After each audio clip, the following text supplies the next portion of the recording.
Nasabi ko na po kanina sa Senado, Mr. President, na nagbigay na po ako ng privilege speech.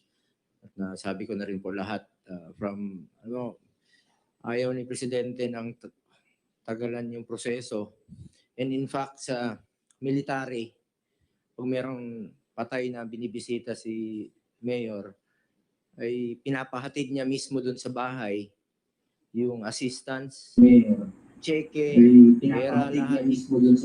Wala ng panahon na asikasuhin ng mga namatayan yung mag-claim ng cash assistance.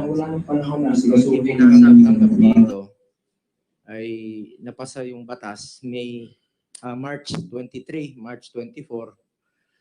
It took 2 months para buuin yung IRR. Kaya nagsalita na po ako kanina sa Senado. Sabi ko, alam kong hirap na po kayo, sir. Hindi nyo kayang mag-isang gawin yan.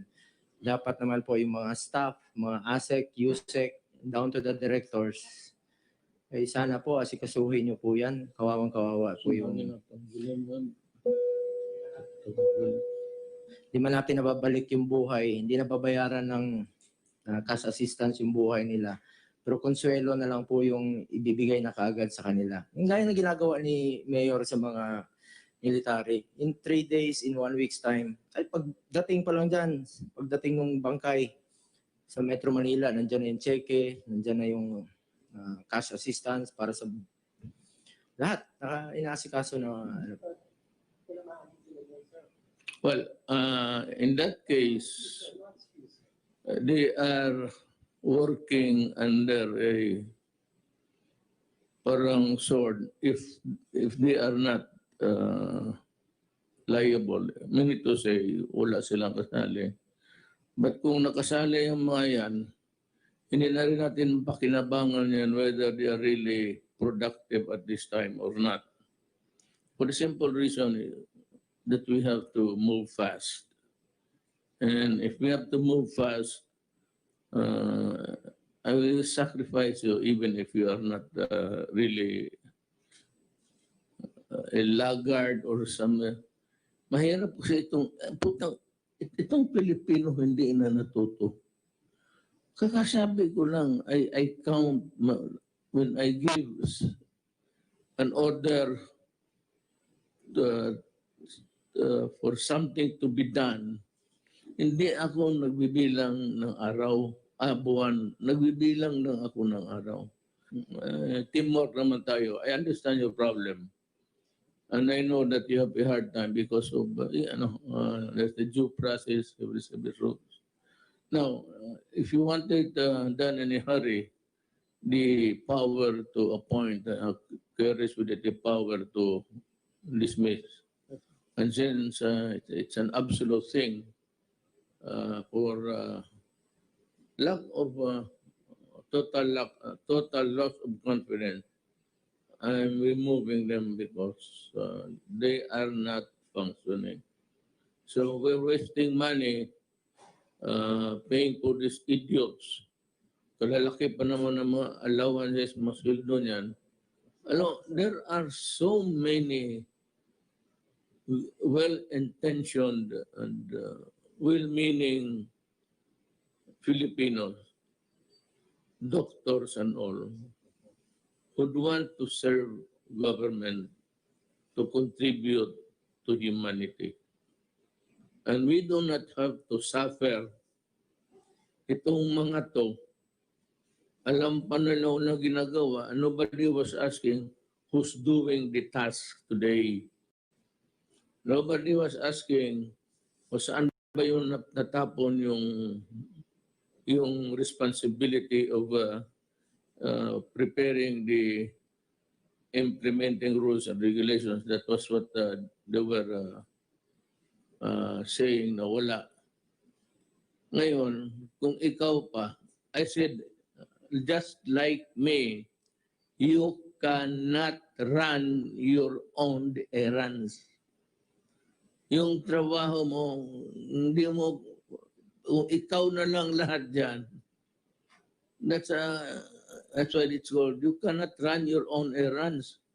Somebody has to do it for you because you cannot really do it beyond human comprehension kung matrabaho mo yung mag-contact pa sila nun. So why don't they just go to the DILG and ask for help? Sana paano ba ninyo dinistribute ang pera pati yung tulong?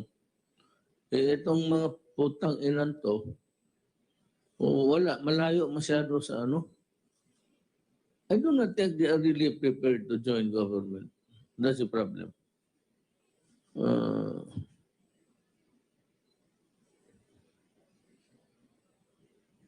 Ayaw ko kung anong sakit nito. Wala naman tayong racist ano dito na gaya Amerika. There's a riot going on. Riot or riot. There's a riot going on all over. And seems to me that there is no end in sight. Mabutit na lang hindi tayo ganon. At na-timing nga naman that the Filipinos are really law-abiding. Imagine if America to, how can you enforce the lockdown and the sequestration, itong quarantine? Bakit na lang gano'n, no? So, we have to respond to the problem besetting the distribution of the assistance to them. We will comply, Mr. President, with your deadline. Sabi ko, huwag silang uuwi tonight, tomorrow, weekend, because you gave a 3-day deadline to distribute the checks. So I told them already, you do not go home. You have, na-identify na po yung 32 families. Although, yung sabi sa akin kanina, may mga conflicting claims. May dalawang asawa, may ganon. So, sabi ko, count out mo na lang yun. Basta yung bulk, pinili nyo. Tapos po, yun din nagkaroon ng severe critical based on your directive, sir. Bibigyan ng 100,000. Buhay naman sila, sir. Pero bibigyan mo ng 100,000. On top of PhilHealth na nagbayad na ng mga 700,000 for each one of them sa critical and severe cases, Mr. President. Yung pinapatutukan ko po, yung 32 families na kailangan po yung ayuda nila na 1 million based on your directive, dapat yun i-release. Ilagay na, cheque, padala, dalhin kung saan yung mga pamilya. Kasi nakakahiya talaga, sir. Namatayan na nga, tapos nagpa-wardi-wardi yung mga tao ko na parang walang sense of urgency, sir. Yun ang talagang sama-sama po ng loob ko, Mr. President. That's why in the beginning, I said that all financial matters, be it in the form of assistance, naibigay ko na nilipat ko yan sa kay Galvez sa military para madali. And I do not want also to downgrade your department kasi mawalaan ng identity in the national narratives of what government is doing. Ako, anything, baski na sabihin mo, palamura, hayaan ko na lang yan. Huwag lang korupsyon talaga. Hindi pwede korupsyon. Magto 2 years na lang ako, tapos mag-iwan pa ako ng dirt dito sa... So that's one. We'll just wait. The second urgent, yung delivery also of the assistance to the different, indeed, the indigent people, yung sa bukid. Do we have the mechanism for this already? well, we cannot, should not jeopardize the lives of the soldiers who are there just guarding kung okay na yan ang distribution. So if there's any problem, Del, but is a General Galvez, you can bring it out now. Bring it out now. Kung may problema kayo.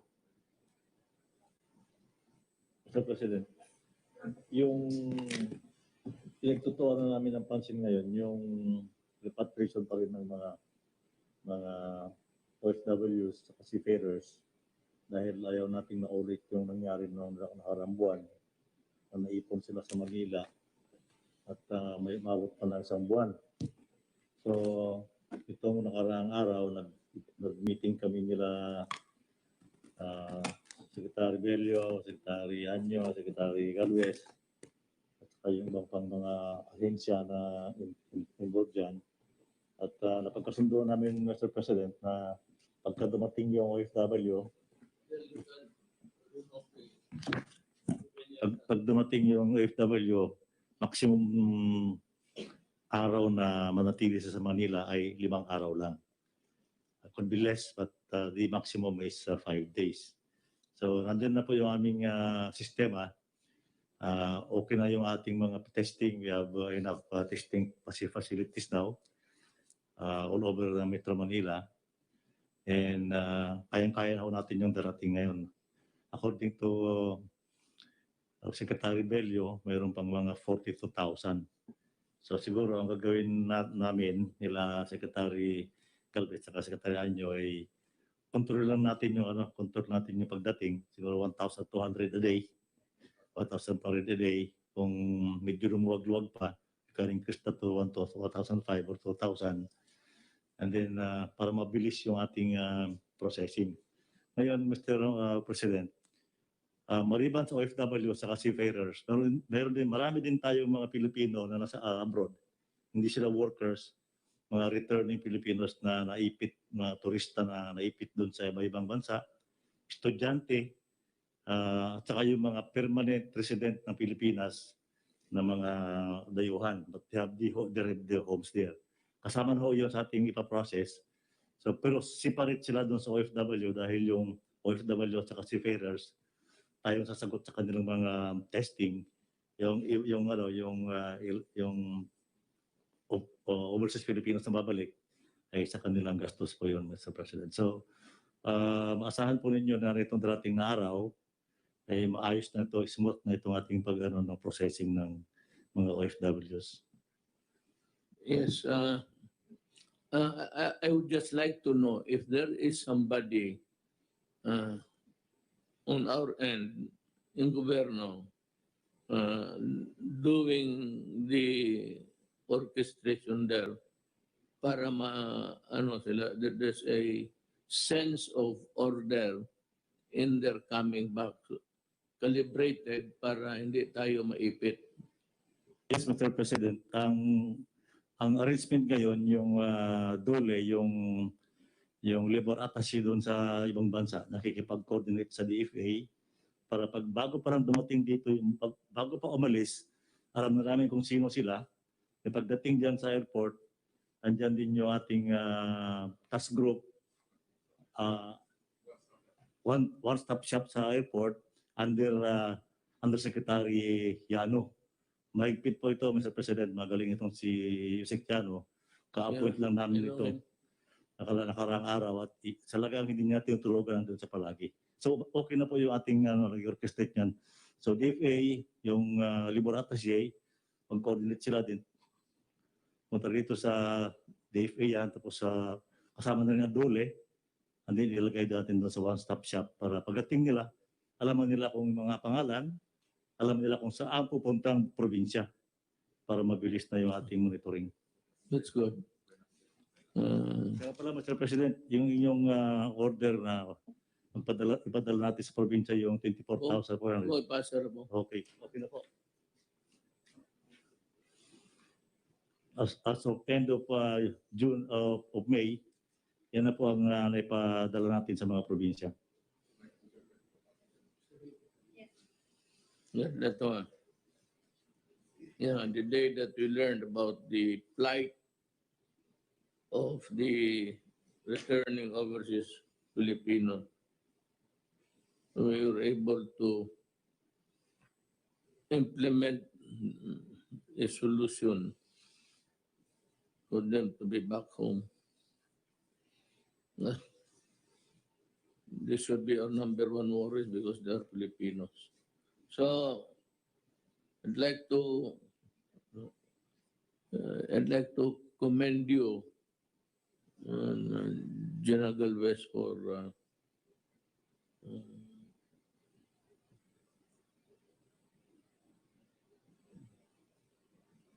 giving your heart in this endeavor.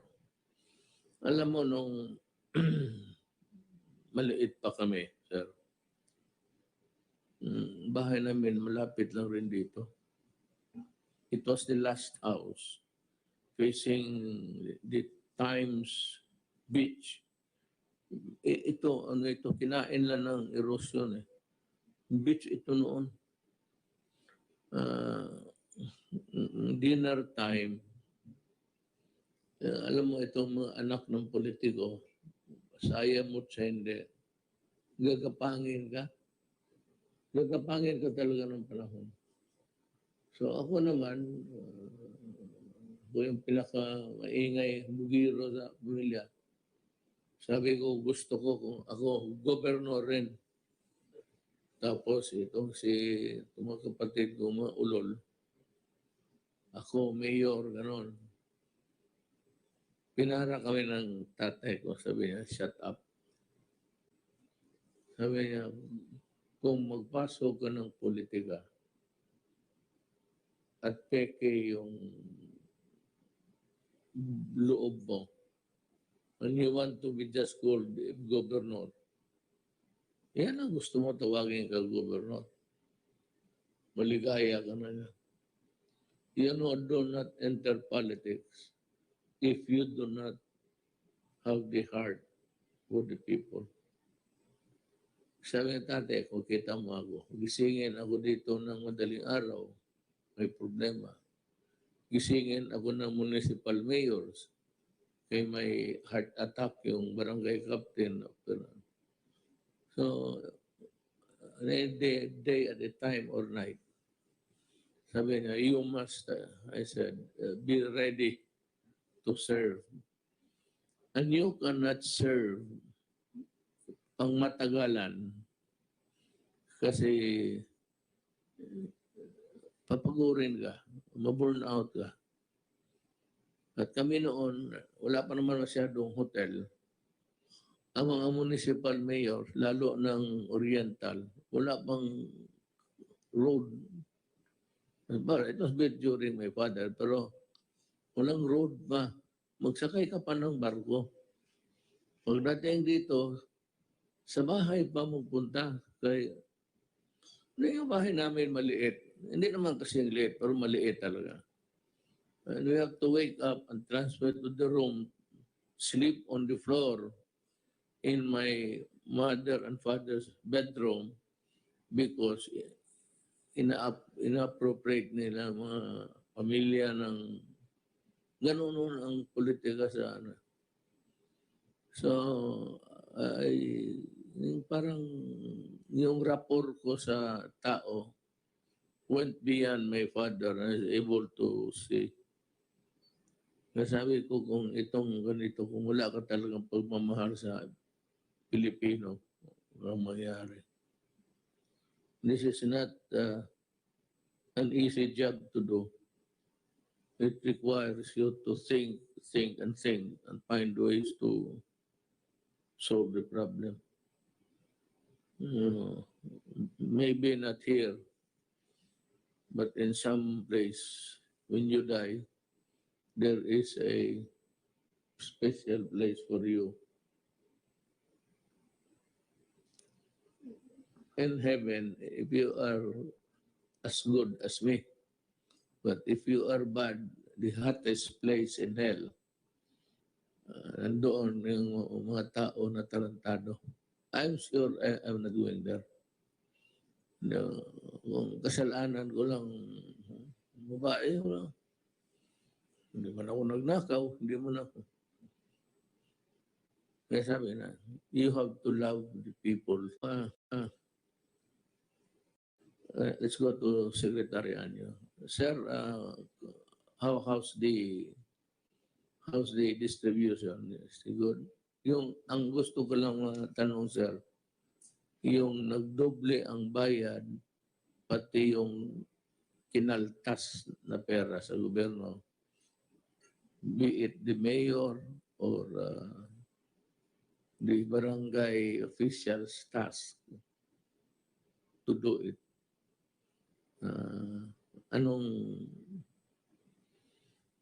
Opo, Mr. President, tuloy-tuloy po yung pagkuha namin ng mga pangalan at pagkaso sa mga barangay officials nito.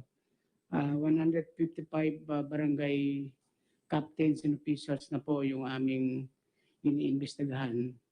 At ang tatlong po ay nai-refer na namin sa ombudsman. Maganda po rito, marami nang nagsasalita. Kasi po lahat ng mga nakatanggap ay ipinaposte namin yung kanilang mga pangalan sa mga barangay halls para makita ng mamamayan kung sino talaga yung mga nakatanggap. At dito lumabas na yung mga kamag-anak, asawa, miyembro ng pamilya ng kapitan na hindi naman dapat tumanggap. So lahat mo ito ay kakasuhan namin sapagkat labag po sa batas yung kanilang ginawa. Sa unang tranche po ay halos kumpleto na. Almost 99% na yung ating na-distribute at piniprepare po ng DSWD yung pangalawang tranche. At unahin po natin yung 5 milyon na hindi nakatanggap. Sa huling ulat po ay 4,094,311 names na ang naisubmit ng ating LGUs. Sila po yung bibigyan ng priority. At nakahanda naman na din po sa second tranche, tutulong yung Armed Forces at Philippine National Police sa pagdidistribute. At ang gagamitin naman karamihan dito ay ATM payment scheme.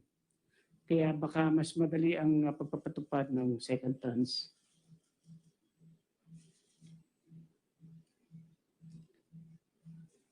So tuloy-tuloy po, Mr. President, yung pag-iimbestiga natin at maraming pangalang dumarating sa amin. Yung mga, ang sabi ko nga po, yung mga kapitan na inilagay yung kamag-anak, miyembro ng pamilya doon sa listahan ng mga nakatanggap, pati na rin po yung mga nagdoble. Tuloy-tuloy po.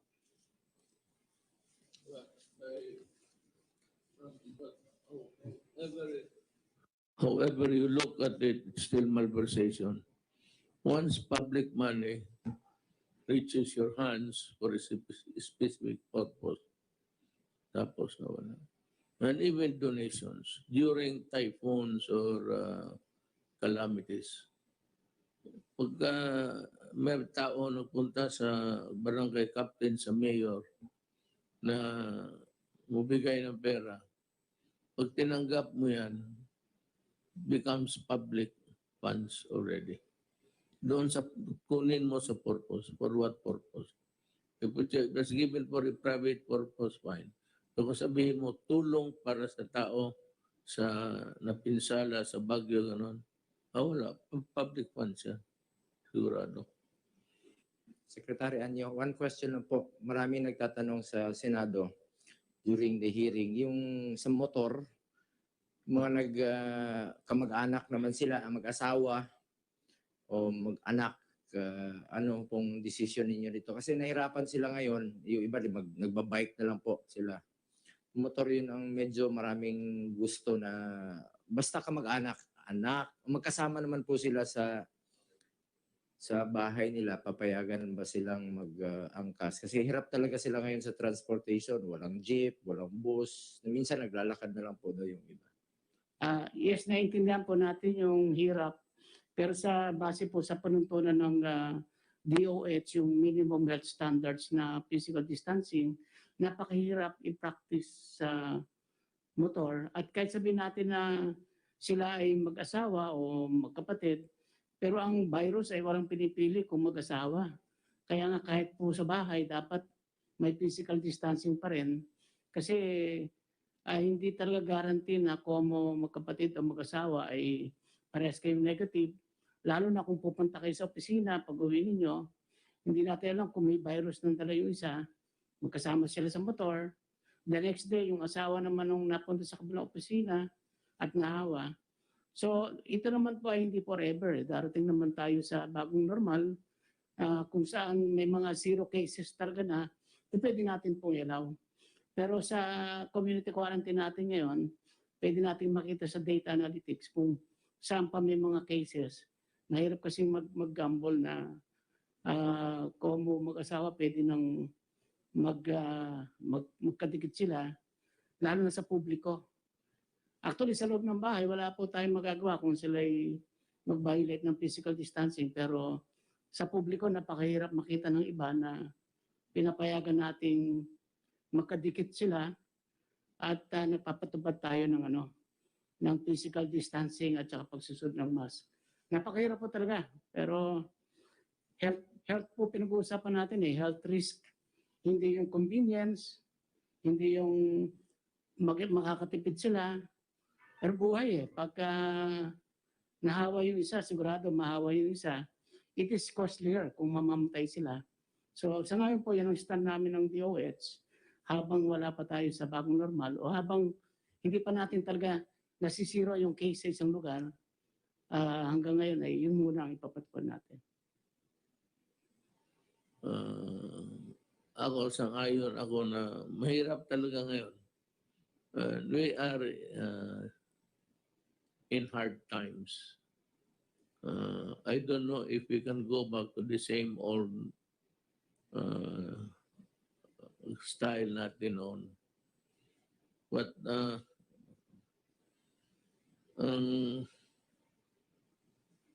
ang mukha ko na lang nakadikit palagi sa CNN, especially when it comes to the doctors who will be talking.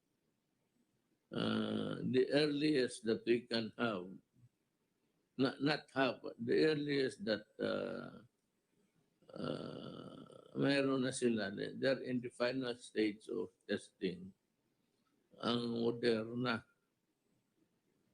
it's a Moderna, it's a US, pero it's backed up by several. Mukhang mauna ito sila. And said is a mid-summer available na. But they can only produce 200 million. And that is only good for America, something like 3.14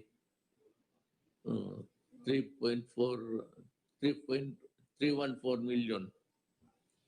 Sila kulang pa yung, well, kung ibigay nila, if they will share the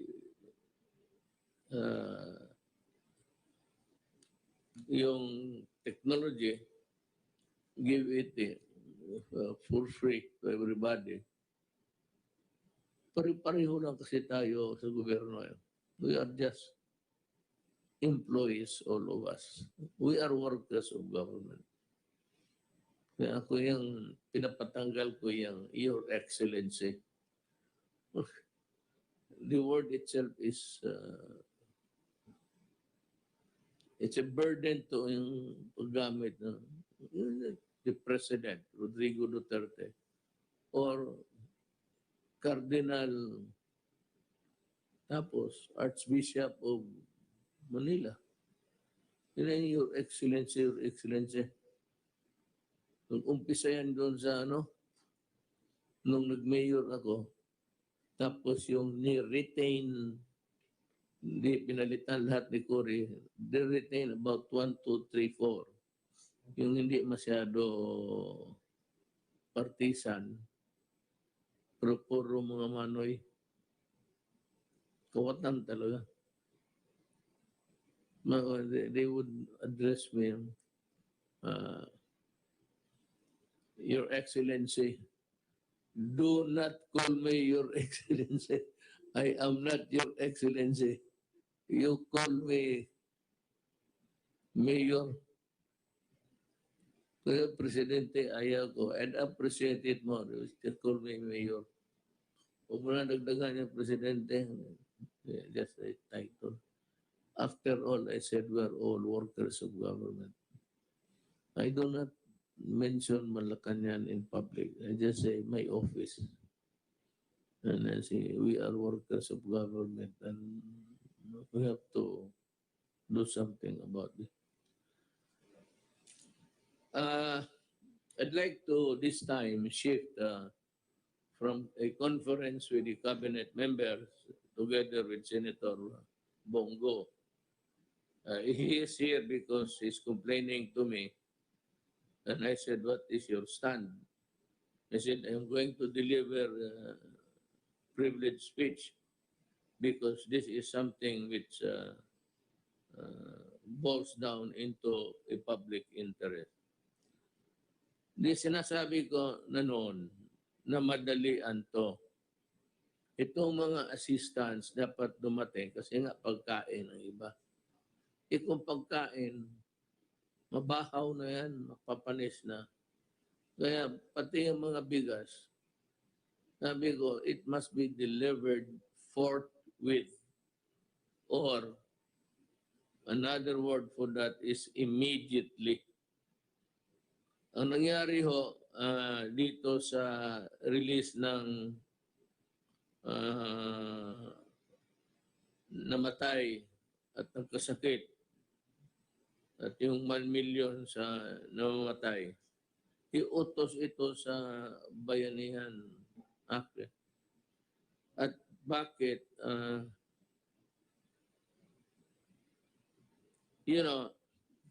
I'd like to also, I'm not imposing a duty on Congress. I would just like to remind you na every day you require the executive department to render a report.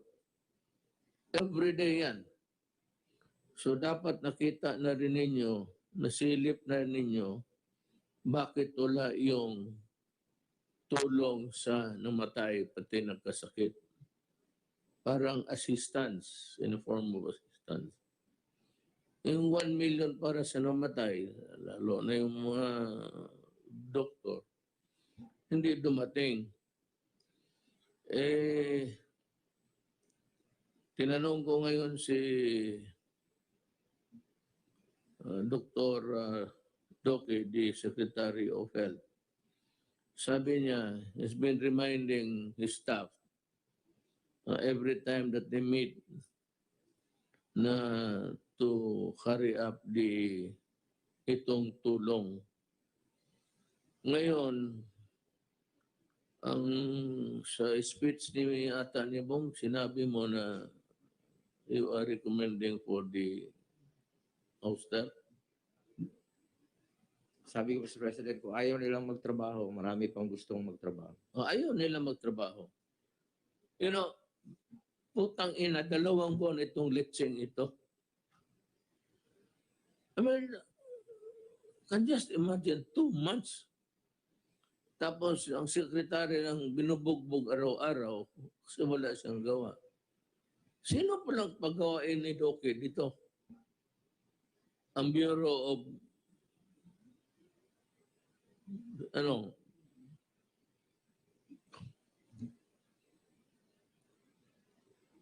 sino magawain niya? Pagawain niya yung Department of Health. Hindi yung Bureau of Fire. Saan mo pala siya maghingi ng tulong? Where do we get the resources? Both money and the human workers there. Sa kanyang opisina. At 2 buwan, this is totally unacceptable to me. Now, I am asking Secretary Duque to form a new team that would focus on the immediate delivery of the assistance that should be given to those who were yung namatay tapos yung nagkasakit. And I expect it within 24 hours. Kaya kung wala pa kayong trabaho, mas lalo na. Buti sana kung maabutan ng a new team who will take over na meron silang makitang trabaho ninyo, and from there they would just add their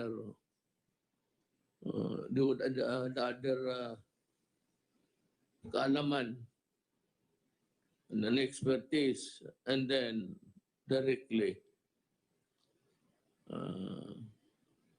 deliver the assistance immediately. Secretary Duque, you have the full authority to assemble a team. It may not really be from your office or from the department itself. You can get persons of known honesty dyan sa opisina mo, even temporary, just for a new designation, just to take care of these funds, which ought to be in the hands of the intended beneficiaries by this time. So, dito tayo sa corruption still. Yung lahat na, tinanong ko kasi si General Anyo ngayon, yung lahat na nakasala, those who malverse, money intended for the public purpose, pag nandiyan na sa kamay ninyo yan, it's malversation. Maski na donation, may nag-donate dyan sa iyo, tapos tinanggap mo, alam mo, i-donate sa mga tao intended for fire victims, flood victims, o ano. Pag tinanggap mo yan, on that condition, upon that kind of agreement, once you accept the money and you misspent it or misappropriated, it is malversation. And kung barangay captain ka, one of the things there is you are barred from holding office forever. In addition to the crime that you have committed. Kaya wala kayong maasahan tulong sa akin. For after all, did I not warn you earlier na huwag itong pera na itong inappropriate ng Congress binigay para i-implement natin, huwag ninyong do not, hindi na ako magmura kasi nagsimba ako. So, iwas muna ako. Kapag ginawa ninyo yan, sige, isang mo rin ng putang ina kayo, sinabi ko na sa inyo talagang habulin ko kayo. And you'll go to jail. Para may example ako sa panahon kung wala na ako dito pagka-presidente. Yan, serving 25 years, serving 15 years in prison. Those are the corrupt guys. Dito sa taas, mga marunong ito. Pero mayroon akong last week na dinismiss na sino gani mo? sa Department of Defense. Office of the Rwanda siya, Office of the Civil Defense. Siya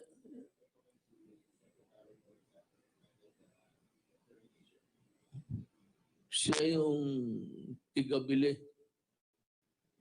Siya yung purchaser. Tapos siya rin yung doing what he wants with the money. Sabi ko, hindi ninyo pera yan, huwag ninyong gastusin. Hindi yun. Kayo naman, yung mga scam ngayon, mga mask, mag-order kayo through online, Sos Mariosep. Huwag kayong do not go for that kind of shit, yung magbili-bili kayo online, mag-mask. Tapos ang kaka-text inyo is from Pampanga, from Abra. Saan sila makuha ng mask doon? Wala nga dito sa Manila. Dito kayo sa Manila, sa mga hold-upper, pwede pa. Pwede kayong bumili. Mayroon pa yung putang in-stock ng mga animal na yan. Wala dito. So be careful about lukuhan to ngayon. No, the best is give me the goods, I pay you. Or better still, give me the goods, I will examine it. If it is really the one that I ordered, then I will pay you. Huwag kayong bumili ng mga online na lalo na magpadala ka ng pera. I'd like to address this to everybody. Mga kababayan, do not fall for that thing online. It has never been perfected. And all the scams that man could think of that they can perpetuate on the innocent public. Pinag-aaralan nila yan. Ang iyo dyan is, deliver mo, tapos tignan mo yung maskara. Kung hindi isang ayon sa in-order mo, papasukin mo sa loob yung nag-order ng nagdala ng mask. Talian mo.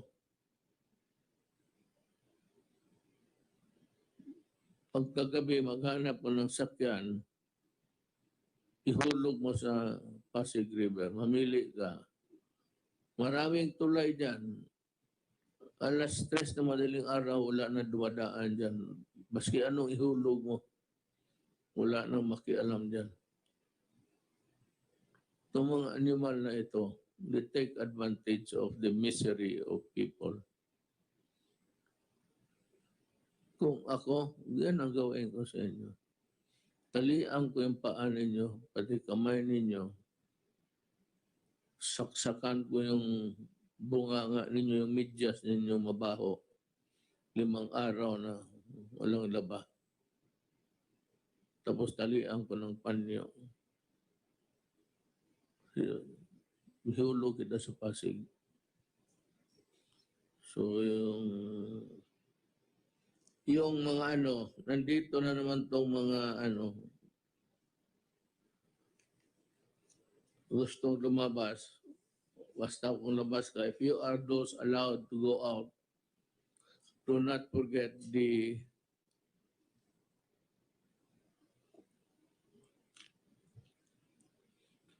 yung alcohol, mura naman yan. Huwag mamarami. Isang tulo na. Bibang akin na lang ito. Maganda. Ganon lang yan. 3 drops. Tsaka for all government workers, lalo na yung cabinet members and the senators and congressmen and the bureaucracy, bureaucratic echelons. Sinabi ko I said this when I was bago pa akong mayor.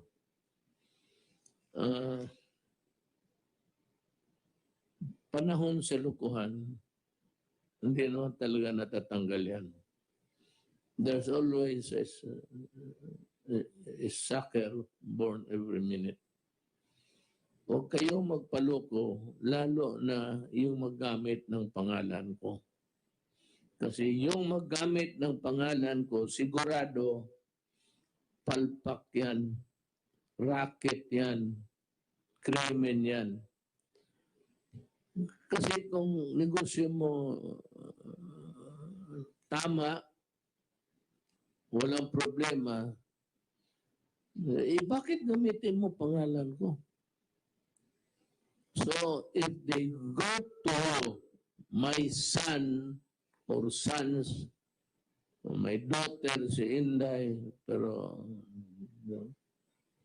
just to emphasize the point, maski sinong magdala na Duterte siya, do not entertain. Sabihin mo, ma'am, sir, pwede ho kayong lumabas. We are not allowed to entertain you. And whatever you are asking from us, it has to be denied. Even if it is meritorious, even if it is correct on all fours.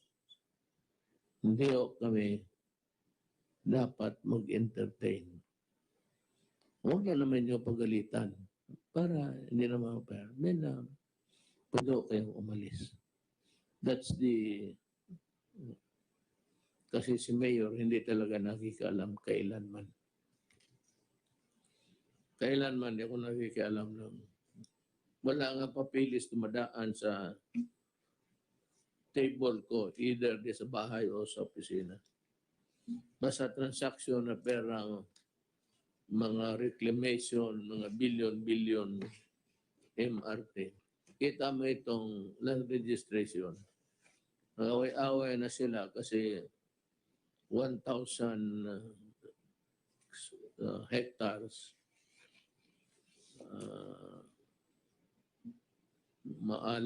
amari tayo nito. Reclamation, marami ng away.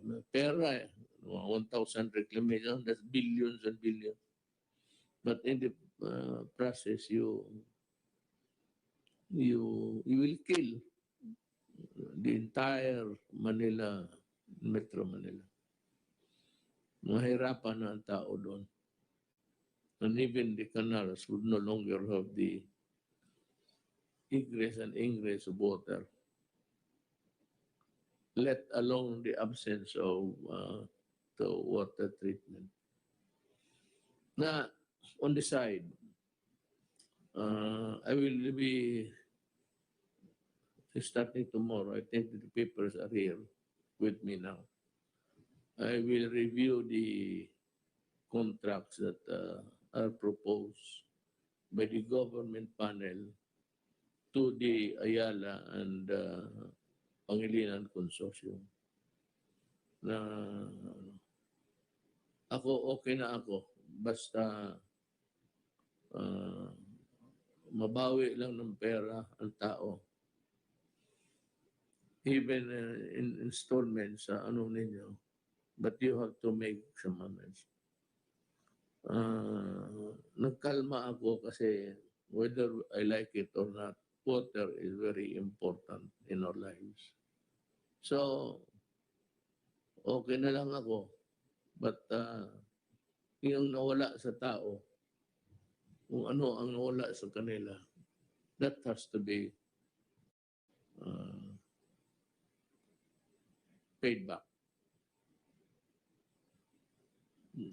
Whether in installments over a period of years, but you have to return the money to the people. Wala na akong, yun lang. Okay na ako.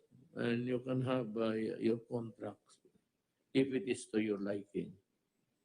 But if it's not, then we proceed with another phase, which is really filing of the cases. Ako naman, in the process, I was very, well, of course, adamant and said a few cuss words, of which I apologize. Sa galit ko yun, naloko ang tao, ilang taon. At parang, I'm willing to forget it. Just give us a contract that is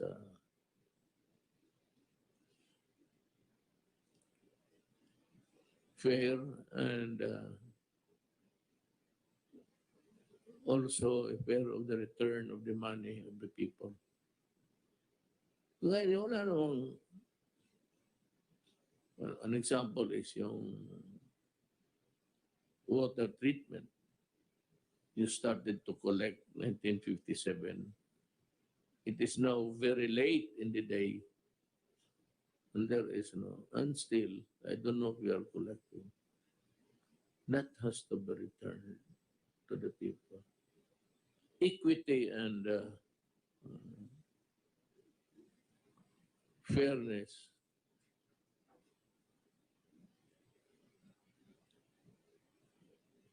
requires that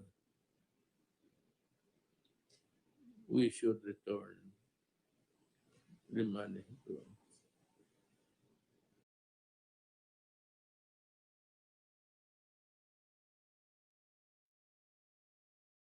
There's a letter from Congressman from Cebu. Buong province of Cebu yan, Mr. President. Dito lang, Andre.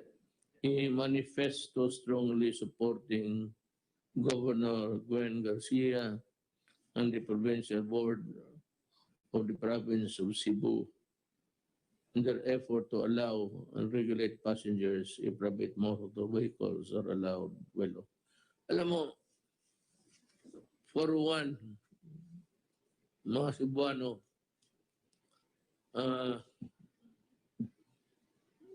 nanalo ako sa Cebu by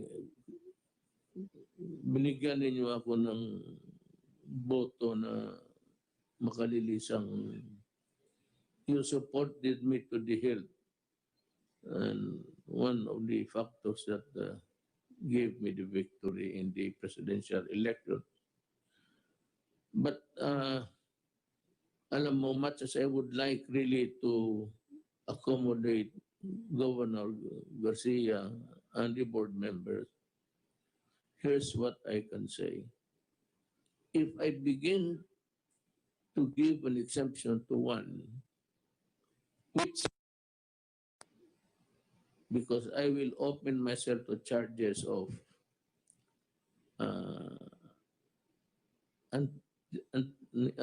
anti-graft law, giving another an undue advantage. There's a provision there, it is. There is the third sentence. Giving undue advantage to the other, to the prejudice of another. Giving advantage to a person to the prejudice of another in a matter of nito. So, pag binigyan ko kayo ng exemption, and the others will follow. Hindi nga siguro magdemanda, but others, not from government, we want to just test the capacity of a president of breaking the law. Kung idemanda talaga ako, my prosecutor, I said before I became mayor, I think may tama ako dyan. That's one. I go to prison. Second is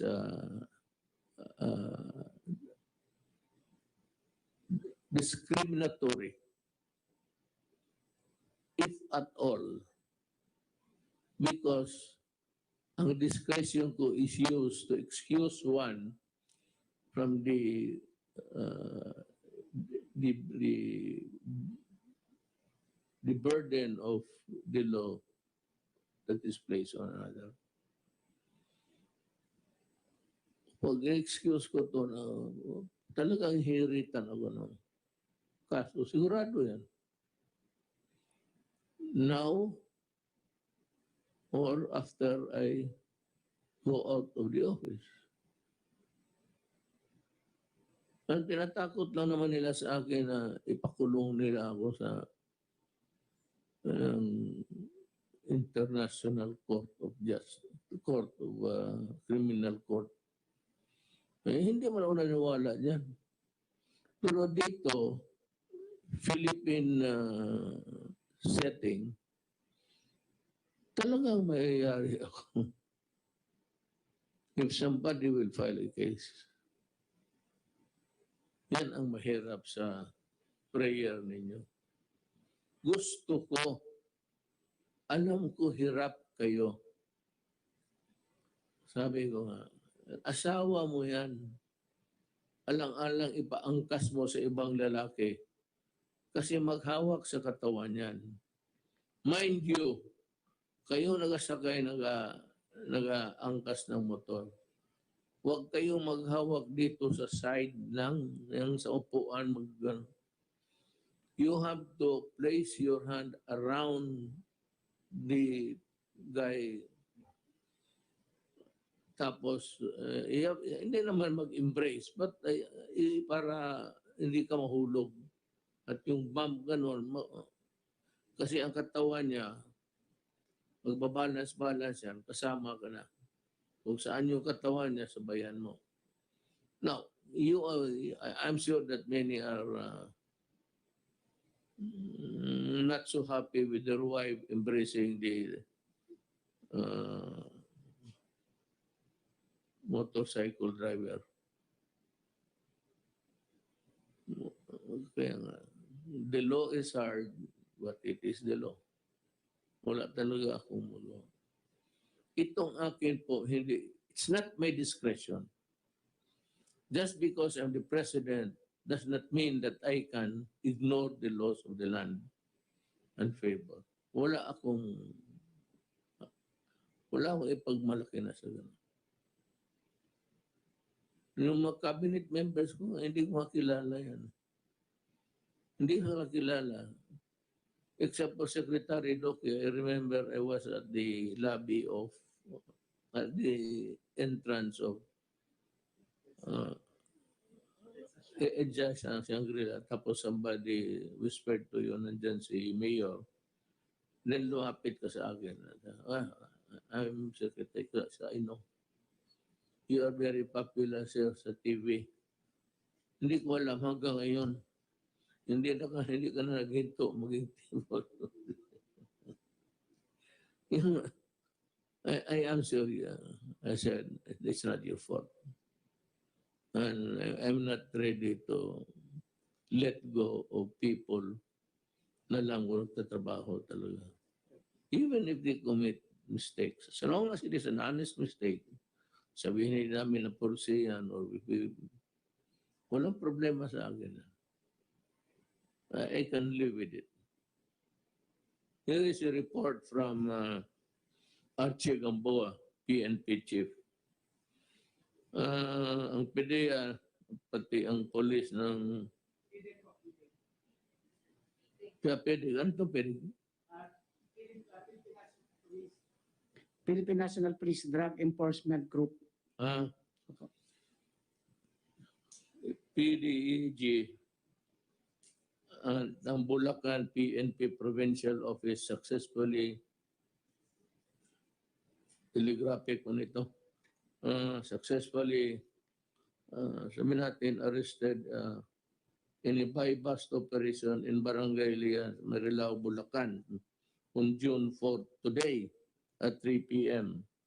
Suspects were Yuwen Kai, Chinese national, Angela Tulio, Len Tulio. The haul consists of 63 boxes of shabu, which weighed, when weighed, it could amount to 756 kilos, worth 5,140,800. It's Mr. President, 5 billion po. 5 5 billion billion. and 140 million. 5,104,800. It's 5.1 billion, one of the highest.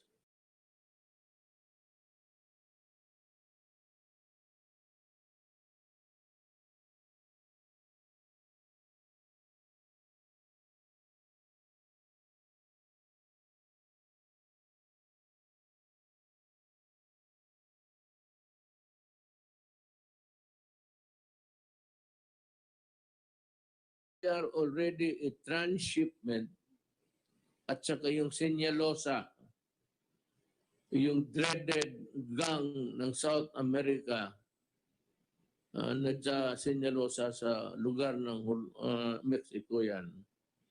Pumapasok na dito. Kita mo 5.1 billion. Malaki to. Tangina ninyo, hindi matapos itong, sabi ko ganito, 5.1 billion, it will destroy my country. Because the 5.1 billion of shabu will be consumed by millions of people. Tapos kayo dyan kung may mamatay, may namatay na pulis ko, wala lang man kayong.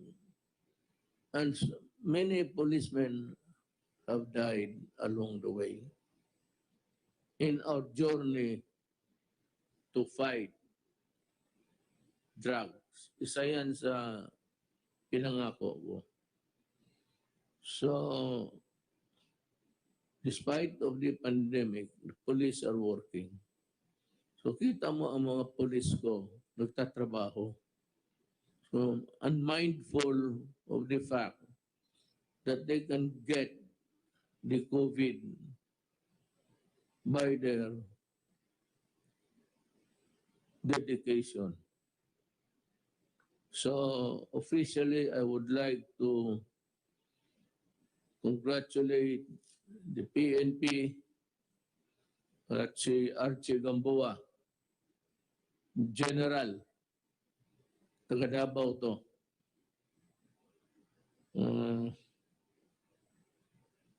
You have my snappy salute. I will talk to you when I go back to Manila. Hindi talaga mahinto itong whoever said that ang Cebu na every day you look at the crawler, yung tumatakbong linya dyan sa TV yan. You call that a crawler. Ko-crawl, kamang crawl. Gapang. Kamang is Bisaya, gapang pala. Pero ang Bisaya, kamang, may ibang mangamang o guwan. Mangawa, mga kamang o uyab. Ito kina 5. Tapos idemanda ninyo ako ng ng human rights. Ikaw, Trillanes. Maligaya ka sa nangyari sa buhay na Pilipino ngayon. Puro ka lang daldal. Always complaining. And yet your kapwa mo sundalo nagtatrabaho. Mamista mo nagtatrabaho. Ikaw, you rebelled against government, almost destroying the republic. Being a senator, you did nothing but to glorify yourself. Now you are criticizing about still itong droga. It's 5.1 billion and you might want to check it out. What I'm saying is, aside from the NPA,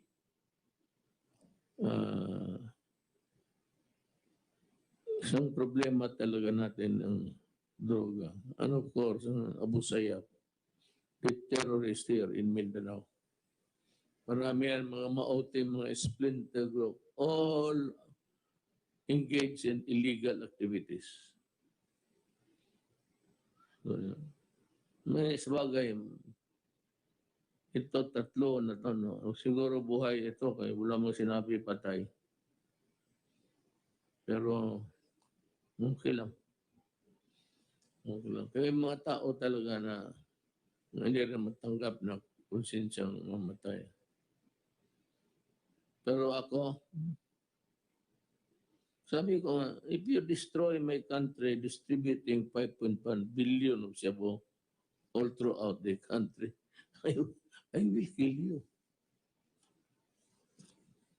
I will kill you and I will say that itong mga Chinese, I'd like the Chinese government to know that there is so many ways of fighting corruption. But one of them that is really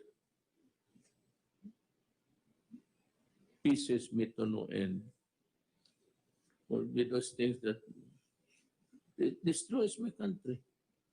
The human resource. Ang mga bata, ang mga anak namin, ninyo, sa awa ng Diyos.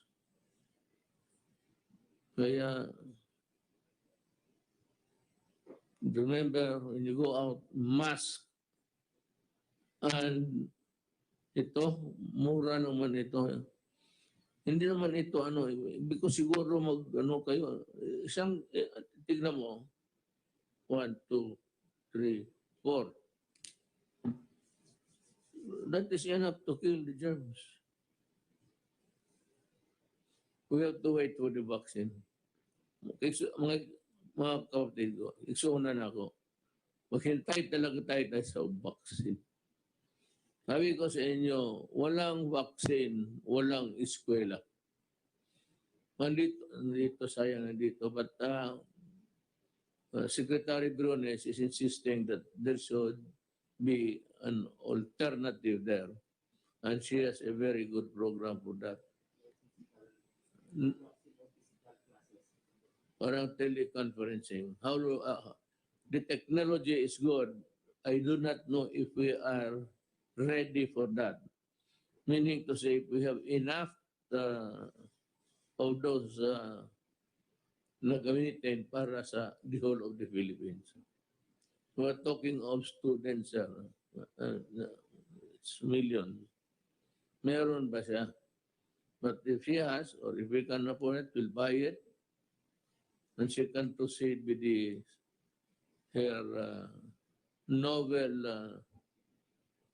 idea of how the children can continue with their education. So ganoon na lang, I don't know if it's the next time that I'll talk to you, but you will hear from me from time to time. Maraming salamat po. Inyo lahat.